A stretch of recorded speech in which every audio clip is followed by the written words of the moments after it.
꿈다운 라디오, 꿈다운 새벽 책방, 오늘도 기분 좋게 시작합니다.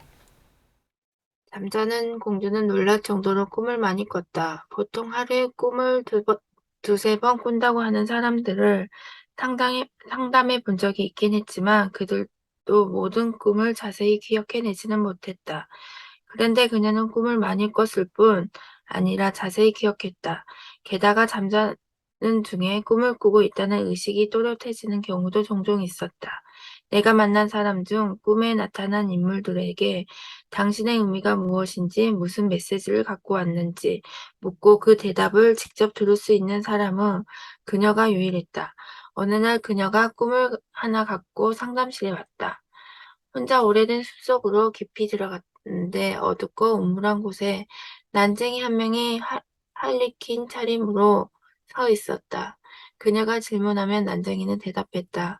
그래서 그녀는 대학 졸업장을 따려면 어떻게 해야 하느냐고 물었다. 앞서 말했듯 그녀는 4년제 학교를 다니고 있었고 학적을 유지하느라 대학 담당자와 수많은 협상을 벌여왔다. 그녀는 어떤 대답을 들었을까? 도축장에서 일하는 걸 배워야 해. 내 개인적인 생각을 말하자면 꿈은 자연의 진술이다. 우리가 꿈을 창조한다기보다는 꿈이 우리 앞에 모습을 드러낸다. 나는 내가 사실이 아니라고 믿는 것이 꿈에 나타나는 거 본 적이 없다. 나는 프로이드와는 달리 꿈이 그 의미를 위장한다고 생각하지 않는다.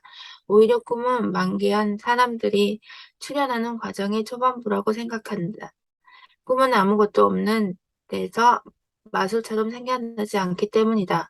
우리는 미지의 세계, 거대 혼돈의 용이나 악의 여왕과 마주해야 하는데 처음에는 어떻게 맞서야 하는지를 모른다.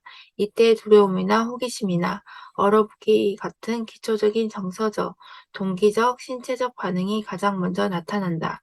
뒤이어 미지의 것이 우리가 실행할 수 있고 심지어 또렷하게 표현할 수 있는 지식으로 바뀌는 인지 과정이 시작되는데 그 인지의 첫 단계가 바로 꿈에 해당한다. 꿈은 생각이 탄생하는 곳이다. 그곳에서는 종종 의식에 쉽게 진입하지 못하는 생각이 태어나기도 한다. 꿈은 어떤 것도 감추지 않지만 명확히 표현하는 솜씨는 뛰어나지 않다. 어쨌든 이 꿈은 해석하기가 어렵지 않았다. 주인공은 난장이가 자기 생각을 그대로 말하지 않았는가. 그래서 나는 내담자의 이야기에 귀를 기울였고, 우리가 어떻게 하면 좋을지 그녀에게 물었다. 나는 어떻게 해야 도축장을 방문할 수 있을지 전혀 몰랐고, 심지어 우리가 사는 도시에 도축장이 있는지도 몰랐으며, 설령 있다 해도 그곳에선 동기와 무관하게 방문객을 받아줄 것 같지 않았다. 하지만 그녀는 자신이 진실을 들었으니 비슷한 일이라도 반드시 해야 한다고 확신했다. 그래서 우리는 그녀가 강해짐으로써 나타나고 있는 결과들과 그녀가 의붓 어머니의 잔소리 공세를 성공적으로 막아낸 사실을 확인하고 그 문제에 관해 이야기한 뒤 상담을 마쳤다. 그리고 도축장을 대신할 적당한 장소를 찾아보기로 했다.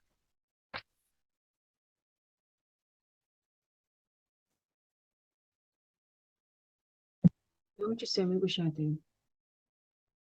일주일 뒤 예약 시간에 맞춰 나타난 그녀는 누구에게도 들으라고 상상조차 못한 계획을 발표했다. 귀신 방부 처리를 봐야겠어요. 나는 말문이 턱 막혔다. 개인적으로는 절대로 보고 싶지 않았다. 과학박물관에서 신체 부위를 본 적이 있는데 벽에서 쉽게 지워질 경험이 아니었다. 또한 약 10년 전에 크게 유행한 전시회에서 플라스틱으로 근골격을 표현한 인체 모형을 봤는데 그 역시 무서웠다. 내가 외과의나 금시간이 아니라 임상심리학자가 된 데는 이유가 있었다. 하지만 이번에는 내 문제가 아니었다. 내담자, 잠자는 숲속의 공주는 깨어나고 싶은 소망이 있었다. 내가 그녀의 무엇이 깊은 곳에 거주하는 난쟁이가 전해주려는 지혜를 가로막으면 안 될 일이었다. 나는 그녀에게 내가 어디까지 할 수 있는지 보고 싶다고 말했다. 예약은 생각보다 쉽게 훨씬 간단했다. 나는 전화기를 들어 시내에 있는 장의사에게 전화를 했다. 정말 놀랍게도 장의사는 즉시 수락했다. 그는 직업이지만, 직업이니만 직업이니만큼 슬퍼하고 무서워하는 사람을 많이 보았고 그 사람들을 침착하고 현명하게 다루는 일에 익숙할 것 같았다. 더 할 이야기가 없었다. 내 남자는 그 모든 걸 경험하고 싶어 했고 나는 마지못해 따르기로 했다. 2주 후 우리는 시체 안치소를 방문했다. 그 전에 내 남자는 친구 한 명을 데리고 가도 되느냐고 물었고 나는 괜찮다고 대답했다. 장의사는 먼저 우리 세 사람에게 한 바퀴 둘러볼 기회를 줬다. 우리는 장의사를 따라 예배당과 간 전시실을 둘러봤다. 우리는 장의사에게 죽음과 고통과 슬픔에 끝없이 집중하는 그 일을 어떻게 해내느냐고 물었다. 그는 유족에게 다친 큰 아픔을 조금이라도 덜어주기 위해 최선을 다하고 있으며 그 일을 해냈을 때 용기를 얻는다고 말했다. 우리 두 사람은 그 말에 고개를 끄덕였고 그가 어떻게 날이면 날마다 그 일을 해내고 있는지 어느 정도 이해할 수 있었다. 안치소를 둘러본 뒤 우리는 10제곱미터 남짓한 방부 처리실로 이동했다. 스테인리스 테이블 위에 나이든 남자의 얼룩덜룩한 잿빛 시신이 미동도 없이 누워 있었다. 공간이 좁기도 하고 내 남자와 내가 거리를 유지할 수 있도록 우리 세 사람은 문 바깥쪽 복도에 서서 처리 과정을 지켜보았다. 테이블에서 멀어지긴 했지만 장의사의 처리 과정을 어느 정도 볼 수 있었다. 그는 시신에서 피와 그 밖의 체액을 빼냈다. 체액은 아무렇지 않게 흘러내렸지만 어떤 의미에서는 그 처리 방식이 너무나 평범해서 더 끔찍하다는 생각이 들었다. 그렇게 소중하고 기묘했던 것은 더 정성스럽게 처리되어야 할 것만 같았다. 장의사는 외과적 시술로 들어가 눈꺼풀을 봉합하고 얼굴에 화장을 하고 방부액을 주입했다. 나는 장의사를 그리고 내 남자를 지켜봤다. 처음에 그녀는 고개를 숙인 채 앞에서 펼쳐지고 있는 장면을 회피했다. 하지만 몇 분이 흐르자 그 과정을 힘껏 보기 시작했고 15분이 흐르자 회피하는 시간보다 관찰하는 시간이 더 많아졌다. 하지만 나는 그녀가 슬며시 친구의 손을 잡더니 그 후에도 계속 움켜쥐고 있는 걸 볼 수 있었다. 내 남자는 소름 끼치게 무서울 것이라고 믿었던 것이 실로 그렇지 않다는 걸 직접 깨닫고 있었다. 그녀는 잘 대처했다. 걱정했던과는 달리 겁에 질리거나 불쾌하거나 도망치거나 눈물을 흘리지 않았다. 그녀는 장의사에게 시신에 손을 대볼 수 있느냐고 물었다. 그녀는 장의사가 건네준 고무장갑을 양손에 낀 뒤 침착하게 처리실로 걸어 들어갔다. 테이블 앞에 선 그녀는 시신의 갈비대에 손을 대고 마치 그녀 자신과 세상을 떠난 가엾은 영혼을 위로하듯이 잠시 그대로 있었다. 그런 뒤 절차는 종료되었다. 우리는 장의사에게 진심 어린 감사를 전하고 조용히 안치소리를 벗어났다. 우리 세 사람은 우리가 그런 곳을 방문했다는 사실에 놀라움을 감추지 못했다. 내담자는 삶의 공포를 견디는 방식에 관하여 아주 중요한 것을 배웠다. 또한 두려움의 기준점을 알게 되었고, 이후로는 그 기준에 의거하여 진정한 경외감을 불러일으키는 것, 정말로 심각하고 무섭고 생생하고 사실적인 어떤 것과 그보다 작고 불가피한 공포들을 분별하게 되었다. 살면서 불가피하게 겪는 불행들이 그녀가 자발적으로 경험한 그 일만큼 힘겨운가. 동네 정육점이 그렇게 가까운 거리에서 생생하게 봤던 인간의 죽음보다 더 무서운가. 그녀는 끔찍한 자연이 그녀 앞에 던질 수 있는 최악의 사건을 피하지 않고 용감하게 마주할 수 있음을 스스로 입증하지 않았는가. 그 일은 그녀에게 역설적이고 깊이 깊은 위안의 원천이 되었다. 잠자는 숲속의 공주 이야기에서처럼 내담자의 가족은 악의 여왕, 무시무시한 자연을 아이의 인생에 초대하지 않았다. 그로 인해 내담자는 삶의 기본적인 가혹함에 완전히 무방비했다. 구체적으로 그녀는 섹스 문제, 그리고 서로 먹고 먹히는 자연의 법칙에 대해 전혀 준비되어 있지 않았다. 그 결과 악의 여왕은 의붓 어머니 형태로 사춘기에 나타났고, 더 나아가 성인으로서의 책임과 생존의 가혹한 의무를 감당하지 못하는 자신의 무능력으로 다시 나타났다. 잠자는 숲속의 공주처럼 그녀는 모험심, 용기, 강인함을 일깨울 필요가 있었다. 종종 말을 탄 왕자로 대표되는 그 힘들을 그녀는 자신의 내면에서 발견해냈다. 문화, 안정과 폭정, 혼돈의 용과 자비의 여신, 악의 여왕이 잠재성과 미지의 세계를 상징한다면 지혜로운 왕과 권위주의적인 폭군은 사회적, 심리적 구조들을 대표한다. 그 구조들 덕분에 우리는 잠재성을 실현할 수 있다. 우리는 문화의 렌즈를 통해 현재를 해석한다. 그리고 우리가 배워온 것과 개인적으로 가치 있다고 느끼는 것을 현실로 가져오려 시도함으로써 앞날에 대비한다. 이 모든 건 좋게 보이지만 현재 우리 앞에 있는 것과 우리가 추구해야 할 것을 너무 융통성 없이 이해하면 새로움, 창의성, 변화의 가치를 못 보고 지나칠 수 있다.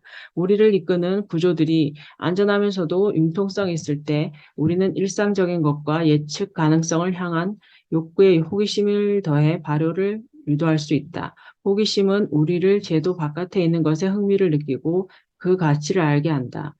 그런 구조들이 쇠락하여 정체할 때 우리는 아직 이해하지 못한 것, 아직 만나지 못한 것에 멀어지고 그 존재를 부인하게 된다. 그 결과 우리는 변화가 필요할 때 변하지 못한다. 삶에 필요한 균형을 확립하려면 이 두 가지 가능성을 이해하는 게 아주 중요하다. 이해를 돕기 위해 우리가 지금까지 살펴본 경험의 요소들을 시적 은유로 표현해 보겠다. 혼돈의 영이 거주하는 영역이 밤하늘이라고 상상해 보자. 맑은 날 머리 위에 무한히 펼쳐진 밤하늘은 우리가 영원히 이해할 수 없는 것을 상징한다. 해변에 서서 하늘을 올려다보면 혼자만의 생각과 상상에 빠져든다. 그런 뒤 바다로 주의를 돌린다. 바다는 빛이 빛나는 우주처럼 장대하지만 비교해서 말하자면 만질 수 있고 분명하고 이해할 수 있다. 바다는 자연이며 잠재성에 불과한 것이 아니다. 바다는 완전히 이해할 수 없다기보다는 이해에서 벗어난 상태로 눈앞에 존재한다. 바다는 아직 길들여지지 않았으며 질서의 영역에 들어오지 못했다. 바다는 신비롭고 아름답다. 수면에는 달이 비치고 파도가 부서지면서 자장가를 들려주고 사람들이 잔잔한 물에서 헤엄을친다. 하지만 아름다움에는 대가가 따른다. 우리는 상어를 조심해야 한다. 독을 가진 해파리도 조심해야 한다. 당신이나 아이를 집어삼킬 수 있는 경랑도 조심해야 한다. 따뜻하고 아늑한 바닷가 별장을 파괴할 수 있는 태풍도 조심해야 한다. 당신이 서 있는 해변은 어느 섬의 외곽이다. 그 섬은 문화다. 거기에 사람들이 산다. 어쩌면 자유로운 통치자 밑에서 조화롭고 편하게 살 수도 있고 압제와 굶주림과 약탈과 전쟁으로 피폐해진 지옥 같은 상태에서 근근히 버티고 있을 수도 있다. 그것이 문화다. 문화는 지혜로운 왕일 수도, 권위주의적인 폭군일 수도 있다. 악의 여왕과 자비의 여신의 경우와 마찬가지로 다사다난한 인생에 잘 적응할 수 있는 균형 잡힌 태도를 갖추기 위해서는 반드시 두 인물 모두와 친해져야 한다. 지혜로운 왕을 너무 강조하다 보면 사회 구조의 결함 때문에 불가피하게 생겨나는 부당함과 불필요한 고통을 보지 못한다. 반대로 권위적인 폭군을 너무 주장하다 보면 잘 부서지지만 그럼에도 우리를 묶어주고 혼돈으로부터 보호해주며 무질서를 막아주는 이 구조들을 고마워하지 않게 된다. 우리가 흔히 채택하며 정치적으로나 개인적으로 양극화를 초래하는 이데올로기적 체계들을 지금 이 개념화에 비추어 보면 유익하다. 이데올로기적 체계는 종교, 신화 또는 연극에 스며 있는 기본적인 하부 구조에서 기생하는 문화적 서사들이다. 이데올로기는 본질상 종교와 똑같은 이야기의 구조를 취하지만 경험의 요소나 인물 중 일부분만 수용하고 다른 것들은 무시했기 때문에 불완전하다. 그럼에도 그 힘은 표현된다. 기본적으로 신화적, 생물적 성격이 포함되어 있기 때문이다. 하지만 빠진 요소가 있다는 것은 남아있는 것이 아무리 강력한 힘을 발휘한다 해도 결국 한쪽으로 편향되어 그 유용성이 제한될 수밖에 없다는 걸 의미한다. 물론 그런 편향에는 바람직한 면이 있다. 너무 복잡해서 이해하기 어려운 것을 단순화해주기 때문이다. 하지만 그 일면성이 항상 위험을 부른다. 우리가 사용하는 지도에 빠진 부분이 있다면 빠진 요소가 그 모습을 드러낼 때 우리는 완전히 무방비할 것이다. 어떻게 하면 단순화의 이점을 살리면서도 그에 딸린 맹목성에 잡아먹히지 않을 수 있을까? 이에 대한 답은 서로 다른 사람들 사이에 오가는 끝없는 대화에서 찾을 수 있다. 사람들의 정치적 신념은 대체로 타고난 기질에 기초한다.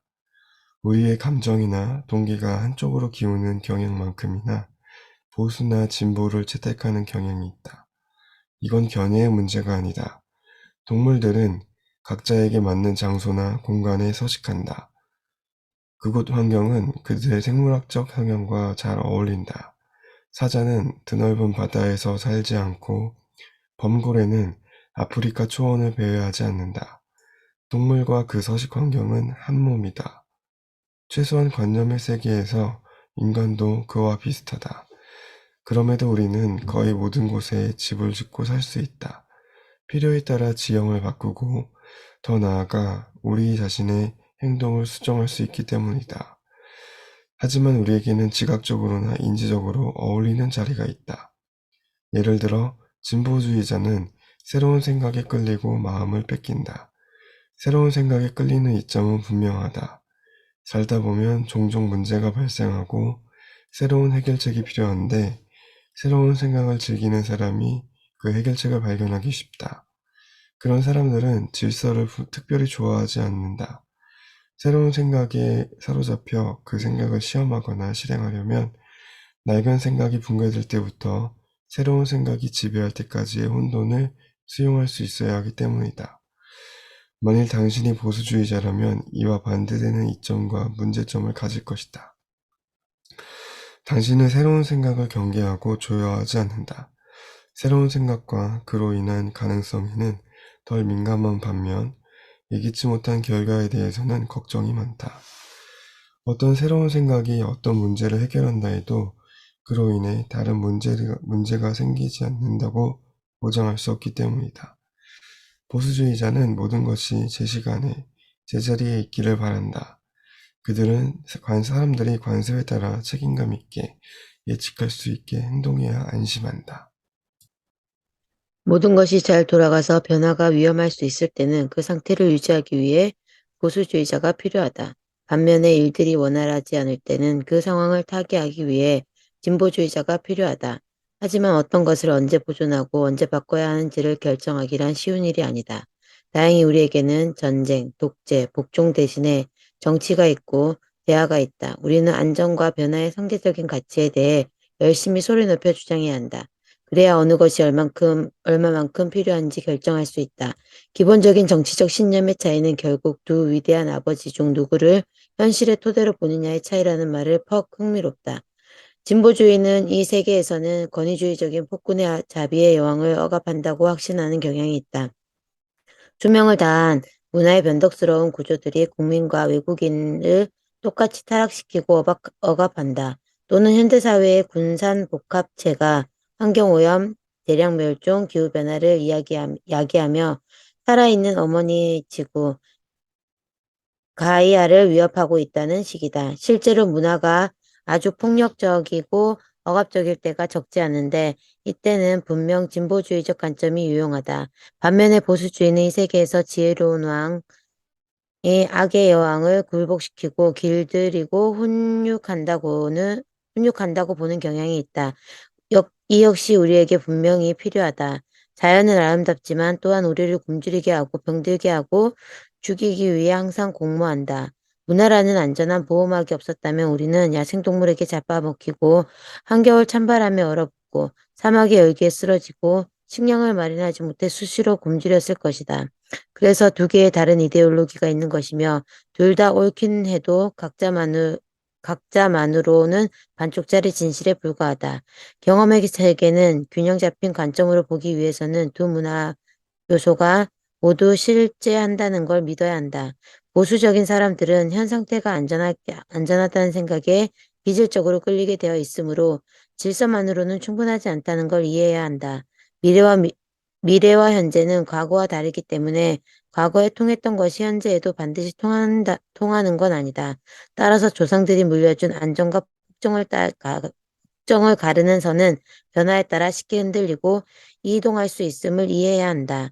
진보적인 사람들은 모든 것을 권위주의적인 폭군 탓으로 돌리는 경향이 있으므로 자연의 공포와 미지의 존재로부터 우리를 항상 지켜주고 유용한 해석틀로 기능하는 사회적, 심리적 구조들에 감사할 줄 알아야 한다. 마지막으로 누구든 자신의 본성이 가름막고 있는 것을 알아채기 어려우므로 우리는 나와 다른 사람, 그리고 내가 감지하지 못하는 걸 보고 적절히 대응할 능력이 있는 사람에게 항상 귀 기울여야 한다. 개인, 영웅과 적대자, 밤하늘이 혼돈, 바다가 자연, 섬이 문화라면 영웅과 적대자는 그 섬 한복판에서 서로 싸우는 형제들이다. 자연처럼 혼돈, 보물, 용에게도 긍정적인 요소와 부정적인 요소가 있다. 개인도 마찬가지다. 긍정적인 요소는 영웅적인 측면이다. 영웅은 자연 앞에 적절한 재물을 바치고 운명과 타협을 해서 자비를 제편으로 끌어들이는 사람. 맑은 정신으로 빈틈없이 경계하고 주의를 기울이고 다른 사람과 소통하고 책임을 짊어지고 포갑을 지 않은 사람. 자신의 결점 또는 적의와 거짓에 끌리는 성향을 알아채고 올바른 방향을 유지하는 사람이다. 부정적인 요소는 비열하고 한심한 모든 것이다. 이 부정적인 요소는 자기 자신에게도 발견할 수 있고 다른 사람에게도 발견할 수 있으며 이야기에서는 더 분명하게 확인할 수 있다. 긍정적인 요소와 부정적인 요소는 오래된 신화에서 맞서 싸우는 형제로 나타난다. 이 두 가지의 힘을 의인화한 전형적인 인물인 카인과 아벨이다. 이는 1차적인 표현이고 훨씬 더 깊은 차원에서는 그리스도와 사탄으로 나타난다. 어쨌든 카인과 아벨은 인간이 아닌가. 반면에 그리스도와 사탄은 영혼성 자체를 의인화한 존재다. 이처럼 영웅과 적대자가 있다. 지혜로운 왕과 폭군이 있다. 긍정적인 어머니와 부정적인 어머니가 있다. 그리고 혼돈이 있다. 이 여섯 인물과 다른 모든 것의 모태가 되는 일곱 번째 요소인 혼돈이 함께 세계의 구조를 이룬다. 이 일곱 요소가 모두 존재하며 영원히 존재할 것임을 이해하는 것이 중요하다. 다시 말해 이 일곱 요소는 부자든 빈자든 축복받은 자든 저주받은 자든 재능 있는 자든 재능 없는 자든 여자든 남자든 간에 모든 영혼이 불가피하게 씨름해야 하는 경험의 요소들이다. 그것이 삶이다. 그것들이 삶이다. 그 배역들을 의식적으로든 무의식적으로든 알지 못하면 당신은 무방비 상태, 순진하고 준비되지 못한 상태에 머물러서 거짓과 붕괴와 교만에 쉬이 사로잡힌다. 보물이 용의 소나기에 있고 아름다운 자연이 한순간에 발톱을 드러낼 수 있으며 당연하게 생각하는 평화로운 사회가 권위주의나 폭정의 위협에 항상 노출되어 있고 그 모든 나쁜 변화가 일어나길 바라는 적대자가 우리 내면에 있다는 걸 알아야 한다. 그렇지 않을 때 우리는 현실을 부분적으로 불충분하게 보여주는 이데올로기에 초라한 신봉자가 되어 자기 자신과 남들을 모두 위험에 빠뜨린다. 당신이 현명하다면 명확한 말로 표현할 수 없을지라도 이 일곱 가지 요소들을 모두 당신의 정치 철학에 담을 것이다. 우리가 건설한 현실의 얇은 얼음 밑에는 거대한 포식자가 잠복해 있다. 내 딸이 아주 어렸을 때 나는 이런 장면을 상상하곤 했다. 내가 자란 엘버타주 북부에서는 겨울마다 호수들이 매끄럽고 투명한 바위처럼 단단하게 언다. 그 광경은 황폐하지만 나름대로 아름답고 신비하다. 그 광활한 얼음에 물수제비를 뜨면 돌이 매끄러운 표면을 스치는 소리가 메아리처럼 음악처럼 들렸다. 나는 이게 막 걸음마를 시작한 미카엘라가 저 얼음 위에 앉아 있다고 상상했다. 그러면 바로 밑에서 거대한 상어가 몸을 고추 세운 채 입을 뻐끔거리며 꼼짝하지 않고 기다리는 걸 볼 수 있었다. 이거는 목숨이 달린 문제다. 상어는 우리가 힘들게 얻은 확실성을 파괴하는 순수한 혼돈이다. 하지만 상어에게 삼켜졌다가 살아나오면 우리는 지혜와 새로운 삶을 얻는다. 그렇다면 우리가 혼돈을 충분히 처리할 수 있다고 가정할 때 나머지 인물들과 관련하여 영웅이 취해야 하는 태도는 무엇일까? 분명 우리는 자연을 보존하기 위해 노력해야 한다. 삶에 필요한 모든 것이 결국 자연의 자비에 달려 있으니 말이다.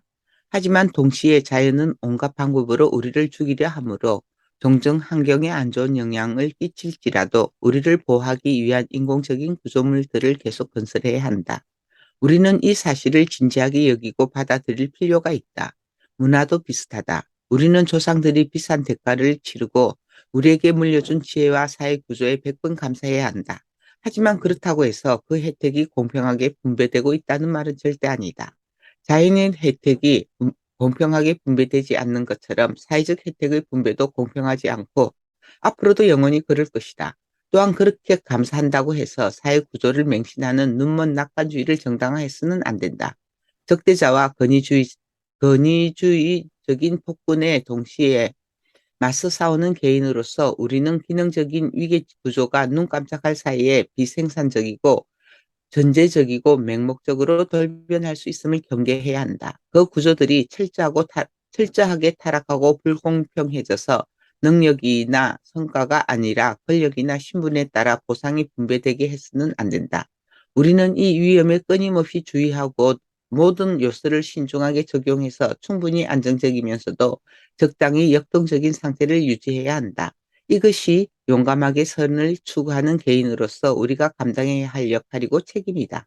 우리는 민주주의 선거제도를 이용해 정기적으로 기존 지도자를 몰아내고 이데올로기가 다른 사람을 선출함으로써 그 역할을 어느 정도 해낸다. 이러한 능력과 기회를 보장하는 것이야말로 민주사회의 근본적인 업적에 속한다. 현명하고 선한 사람을 정기적으로 선출할 능력이 없거나 그런 사람을 발견하지 못할 때는 현실의 절반을 보지 못한다. 한 집단의 사람들과 나머지 절반을 보지 못하는 다른 집단의 사람들을 차례로 선출하는 것이 바람직하다. 그렇게 하면 적어도 10년 주기로 대부분 사회적 문제에 적당히 주목할 수 있다. 나는 미국 건국자들의 전망이 조금은 비관적이더라도 분명히 현실적이었다고 생각한다. 그들의 관점은 기본적으로 유토피아와 거리가 멀었다. 그들은 그들의 후손이 자신들과 자신의 조상들만큼 결합이 있을 거라고 믿었다. 그런 상황에서 당신이라면 어떻게 하겠는가?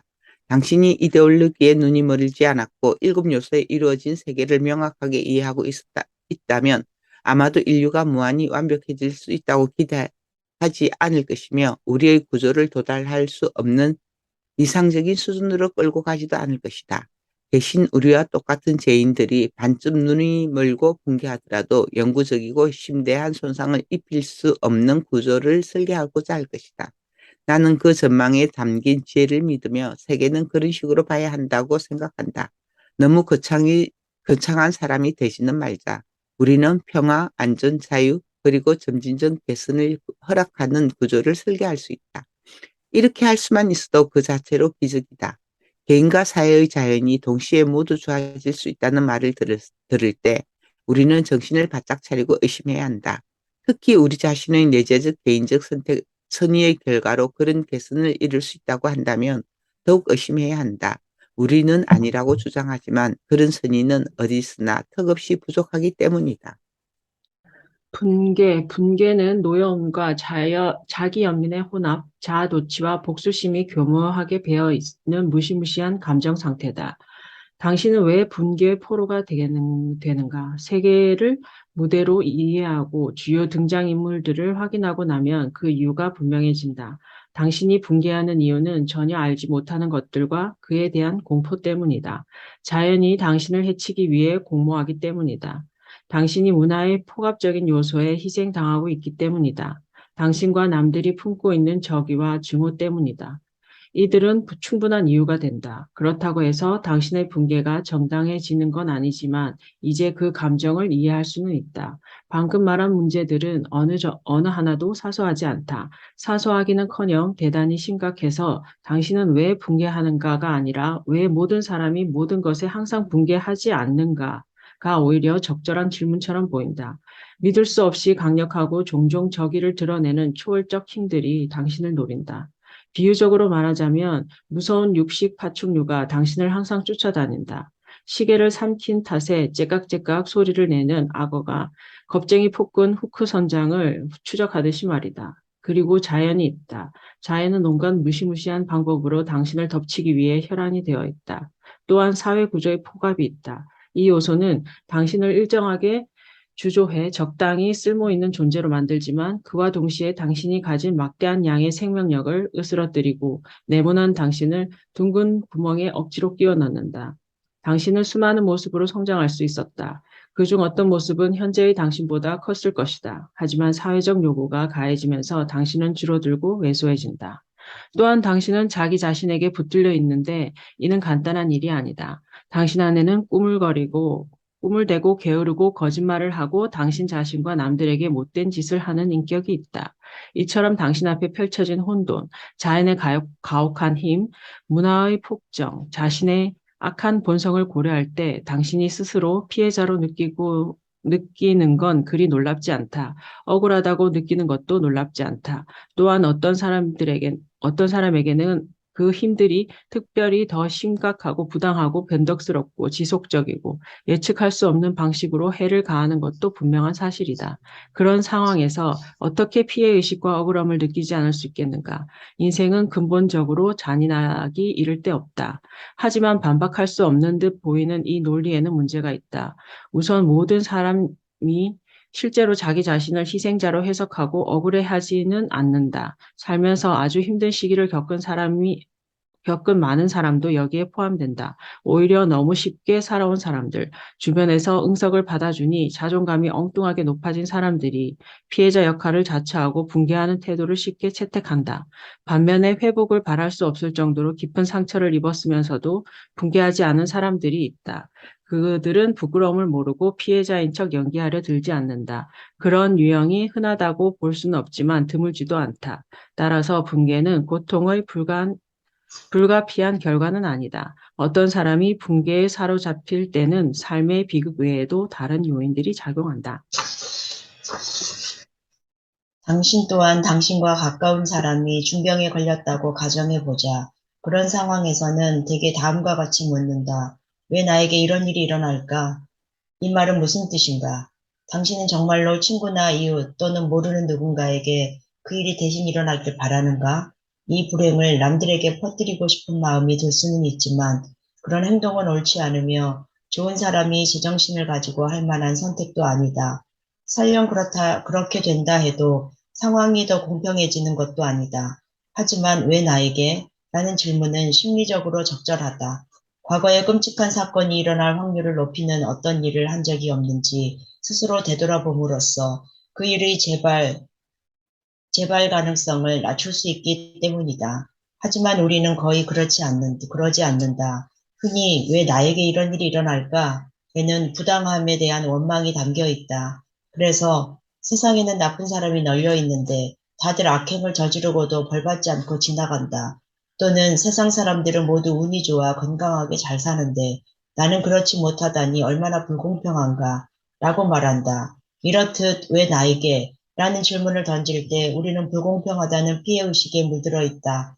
당신에게 닥친 끔찍한 경험이 왜인지는 몰라도 유독 당신을 노린다는 이 말도 안 되는 오해는 비극에 노출되었을 때 분개에 사로잡히게 되는 주된 요인이다.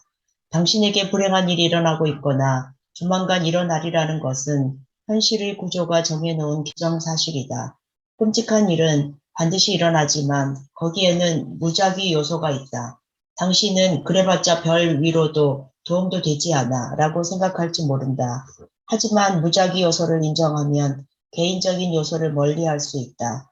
무작위성은 방어벽이 되어 맹렬히 밀려드는 자기 중심적인 붕괴를 막아낼 수 있다. 게다가 인간을 따라다니는 부정적인 요소들은 대체로 그 짝인 긍정적인 요소들과 균형을 이룬다는 것을 알면 매우 유용하다. 내가 임상심리학자로 일할 때 알게 된 것이 있다. 나는 인생으로부터 상처받은 사람들을 꾸준히 만나왔다. 그들은 억울함을 느낄 이유가 있었고 그 이유는 사소하지 않을 때가 많았다.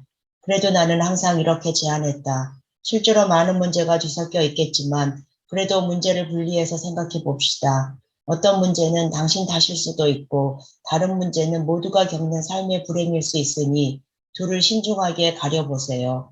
다른 문제는 우리가 모두 겪는 삶의 불행이겠지요. 그걸 신중하게 따져봅시다. 그런 뒤에 당신 때문에 악화되고 있는 측면이 있다면 그 문제를 하나씩 고쳐나가는 겁니다. 또한 인생의 비극에 해당하는 것들에 대해선 어떻게 맞서야 할지 체계적인 계획을 세우고 열린 마음으로 진실하고 용감하게 실행하세요. 그 다음에 무슨 일이 일어나는지 지켜보죠. 내담자들은 더 나아졌다. 물론 모두가 나아진 것은 아니었으며 그 모든 계획을 실행했는데도 죽음을 피하지 못한 사람도 있었다. 그들은 상담 치료를 받는 도중에 암으로 갑자기 세상을 떠나거나 교통사고로 눈을 감았다. 아무리 고귀한 사람이라도 인생에는 정해진 길이 없다. 세계의 변덕스러움은 항상 불시에 뛰쳐나오므로 어리석을 정도로 순진하거나 낙천적인 태도를 유지할 어떤 이유나 변명도 존재할 수 없다. 결론적으로 대부분은 실제로 나아졌다. 그들은 용기를 내어 자신에게 닥친 문제에 정면으로 맞섰고 그렇게 자발적으로 맞서자 두려움이 어느 정도 사라졌다. 그들을 둘러싼 상황이 안전해져서가 아니라 위험 앞에 선 사람들이 더 용감해져서였다. 사람들은 믿기 힘들 정도로 강하고 용감해질 수 있다. 또한 두 발로 힘차게 일어섰을 때는 기적과 같은 힘을 발휘하여 어떤 짐이라도 짊어질 수 있다. 물론 그럴 수 있는 능력이 우리에게 무한한 건 아니지만 어떤 의미에서는 한계가 없다는 것이 나의 믿음이다. 더 자발적으로 맞설수록 더 많은 것을 견딜 수 있다. 그 상한선이 어디인지 나는 알지 못한다. 이제는 분명히 말할 수 있다. 아내가 2019년에 말기암 진단을 받은 뒤 보여준 용기와 아름다움에 나는 항상 경외감을 느낀다. 또한 부끄러움도 느낀다. 나 역시 그렇게 할 수 있을지 자신 없기 때문이다. 사람들은 용감해지면 심리적 두려움과 붕괴에서 벗어날 뿐 아니라 더 유능해진다. 인생의 짐을 피하지 않고 더 좋은 사람이 된다. 사람들은 세계를 더욱 암울하게 만들 수 있는 적의와 붕괴를 자제하기 시작한다. 더 정직해지고 더 좋은 친구가 된다. 더 생산적이고 의미 있는 직업을 선택한다. 더 높은 목표를 지향한다. 그럼으로써 사람들은 문제에 심리적으로 더 잘 대처할 뿐 아니라 자신과 주변 사람들이 해결해야 하는 문제의 양을 줄인다. 그럴 때 사람들은 불필요한 고통을 덜 겪는다. 그들의 가족도 그렇게 된다. 어쩌면 그들의 동네에서도 똑같은 일이 일어날지도 모른다.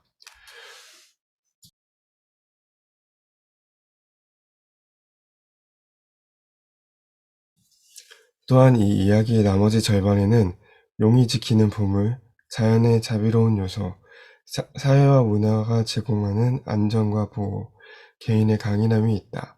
이것들은 힘들 때 당신의 무기가 된다. 부정적인 요소들과 마찬가지로 긍정적인 요소들도 현실적이고 강력해서 삶이 무너질 때 그에 대처하는 쓸모있는 수단이 된다. 문제는 다음과 같다.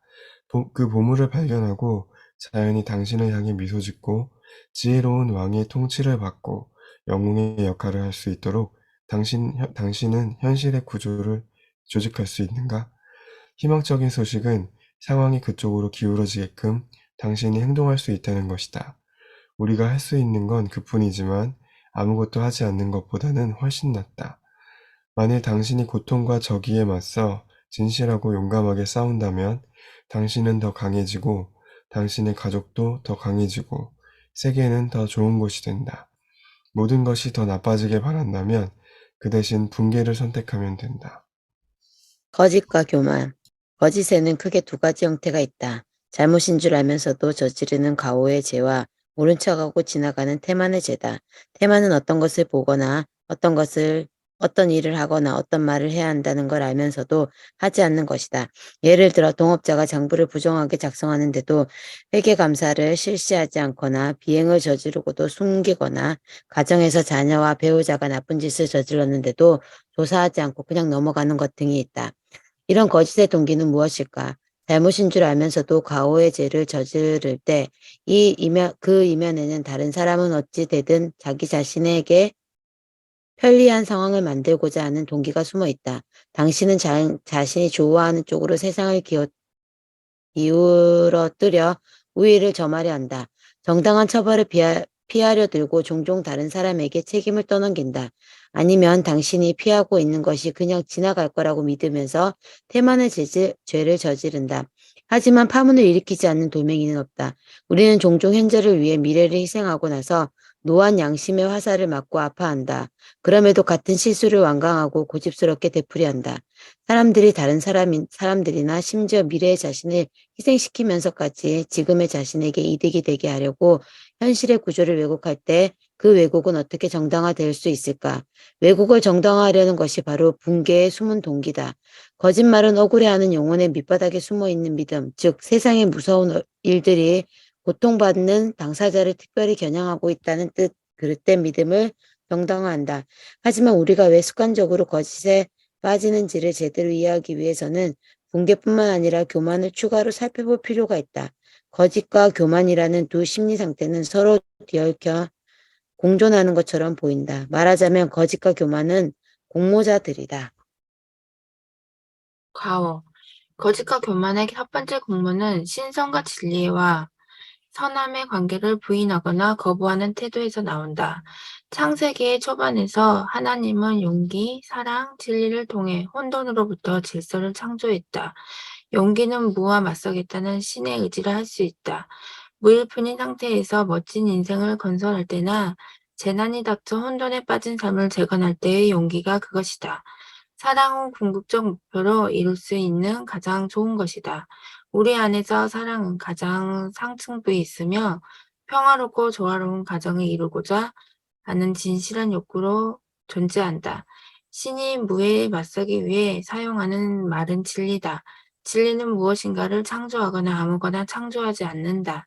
진리는 선한 것, 즉 사랑이 명하는 최고의 것을 창조한다. 신이 고집스럽게 선한 것들만 창조하는 데에는 그런 이유가 있다. 반면에 교만과 거짓이 합쳐진 마음은 사랑을 목표로 하는 용기 있는 진리가 선한 것을 창조하는 생각에 반기를 든다. 대신 자기에게만 이익이 되는 편협한 목적을 위해 언제든 크고 작은 변덕을 부려도 된다는 생각이 자리를 잡는다. 거짓을 작동시키는 두 번째 교만은 자신에게 신과 같은 힘이 있다는 가정에서 비롯된다. 행동이나 무행동, 말이나 침묵을 통해 거짓말을 하는 사람은 혼동 속에서 아직 형태를 갖추지 않고 존재하는 잠재성 중 어느 것이 드러나고 어느 것이 드러나지 않는지를 이미 선택한 사람이다. 즉, 남을 속이는 행위는 현실의 구조를 바꾸려는 것과 관련이 있다. 왜 그러는 걸까? 이기적인 허위가 만들어내는 세계가 무엇이든 진실된 말이나 행동을 만드는 세계보다 좋다고 생각하기 때문이다. 거짓된 세계가 그 대안보다 자신에게 일시적으로만 더 이익이 된다고 해도 말이다. 하지만 속임수를 통해 현실의 구조를 바꿀 수 있다고 생각하고 그렇게 해도 무사히 넘길 수 있다고 믿는 건 교만이다. 그 믿음을 자세하게 들여다보면 어떻게 그토록 착각할 수 있는지 신기할 따름이다. 첫째, 거짓은 반복하기 어려운데 사람들이 조만간 거짓말쟁이의 말이나 행동을 신뢰하지 않게 되기 때문이다. 게다가 거짓된 말과 행동은 진정한 자존감이 진실에 의존하는 정도에 비례해서 본인의 인성을 훼손시킨다. 또한 거짓말쟁이는 남들과 똑같은 진짜 세계에서 사는 것이 아니라는 진실이 무엇인지를 알았을 때의 그 자신보다 더 나악하다. 둘째, 거짓말이 무사히 넘어갈 것이라고 진심으로 생각하면 자신이 남들보다 똑똑하다고 굳게 믿어야 한다. 다시 말해 그는 아무도 알아채지 못할 거고 심지어 신조차 모를 거라고 믿어야 한다. 실제로 한 번이나 두 번, 운이 아주 좋으면 10번까지 그럭저럭 넘어갈지 모른다. 거짓말로 이익을 얻을 때마다 그의 교만은 하늘을 찌르고 더 크고 많은 보상을 얻고 싶은 마음이 생긴다. 이 때문에 더 크고 더 위험한 거짓말이 되풀이되고 모든 거짓이 들통날 때 추락하는 시간은 더 길어진다. 이 전략은 실패할 수밖에 없다. 덫에 걸린 사람을 점점 더 빨리, 점점 더 깊은 곳으로 끌어내리는 구조이기 때문이다.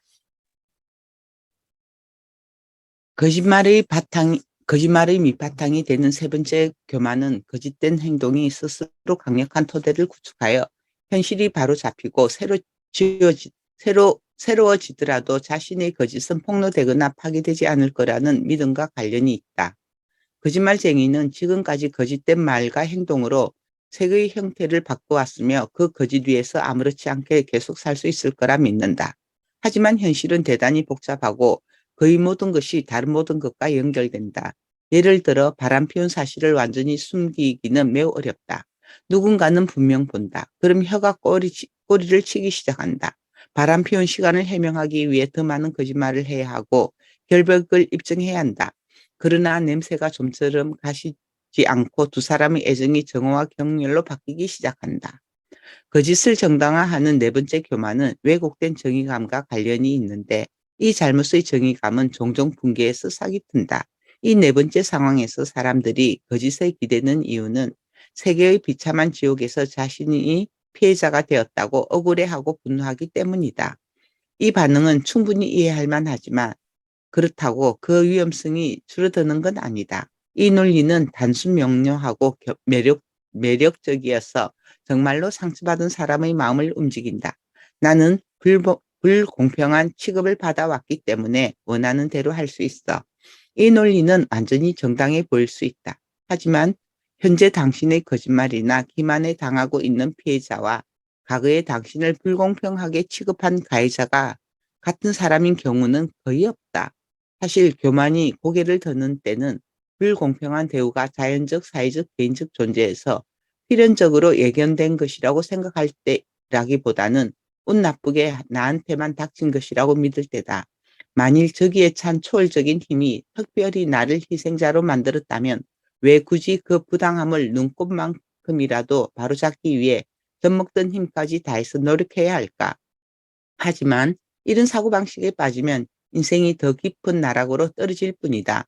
나쁜 행동을 한 이유가 인생이 불우했기 때문이었다고 합리화한다면 그런 행동을 계속해서 인생을 더 깊은 나락에 빠뜨리는 것이 합리적일까? 그건 말도 안 되는 논리다. 네, 감사합니다. 저희 오늘 여기까지 하도록 하겠습니다.